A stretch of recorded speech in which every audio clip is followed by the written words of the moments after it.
My patient was undocumented, but she was a mom of 3. And so she feared that, how is she gonna go with treatment?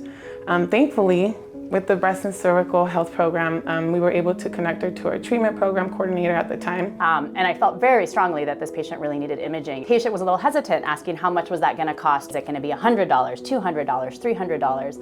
And that's sometimes the difference of whether they will actually get that ultrasound or that imaging study right away, or many months down the road when they feel like they could afford it.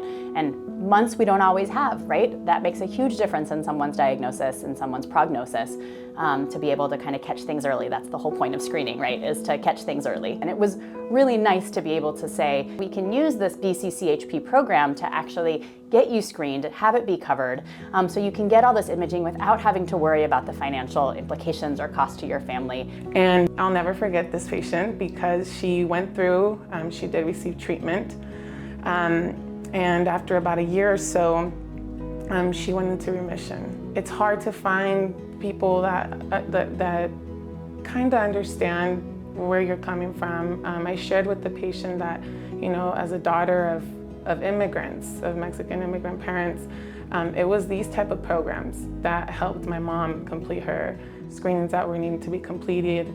And I think building that connection, letting them know, hey, we are here, really meant something to her.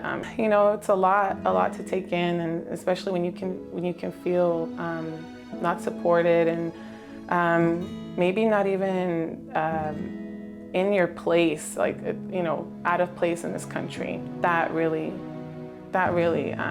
hit home for me as a daughter, as a mom, right? The breast and cervical health program helps us live the mission by providing access to breast and cervical health screening services, provides also access to breast cancer and cervical cancer treatments. I think that the breast and cervical health program is a huge example of collaboration across our organization, really. It really starts from our team to the front desk, handing those enrollments out. And then on the back end, the MAs creating those diagnostic or ultrasound orders. And then sometimes our referral coordinators sending those referrals to the contracted facilities, and also messaging the providers, getting clarification on certain diagnoses, and really making sure that our patient is taken care of. And even after our monthly Mammovan Day is completed and our patients have completed their screenings, there's still cooperation and work that happens with that. So, the Swedish team is sending those results back to our clinic. The medical records team is helping to process those and get those where they need to go.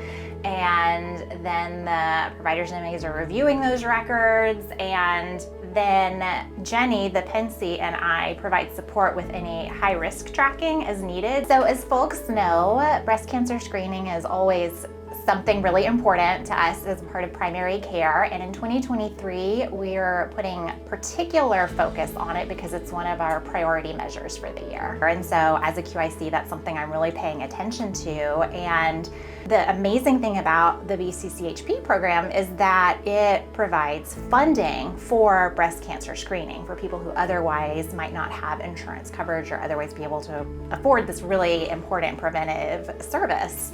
And so because of BCCHP, there are patients who are able to get breast cancer screening, which one is critical to their own health, and two, also will help support our measure. BCCHP is even a part of one of the quality improvement PDSAs that we're doing to increase breast cancer screening rates here at Auburn. Thinking about the financial aspect of it, I think it helps HealthPoint provide services to other patients. So, we receive reimbursement for those services through, King County, the BCCHP program, but we're able to kind of pay that forward in other areas of our organization, and I think that's really important and essentially really does help us expand care and provide care to everybody. I wish more people knew of the program. I wish that they knew that, yes, there is obviously certain criteria that needs to be met in order to be enrolled. But even if the patient is insured, right? Even if they have insurance, is their deductible high, right?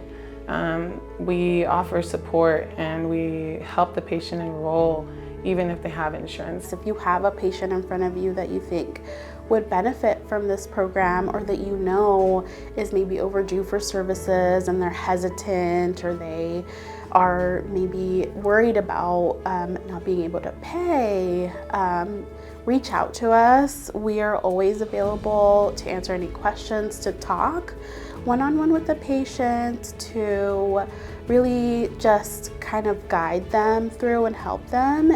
And sometimes we can get caught in the moment and kind of miss the bigger picture, right? We get so stuck on our routines daily that sometimes, you know, when these things happen, it really shakes you to your core and makes you realize, like, wow, you know what? I'm really doing a difference and I'm serving my community.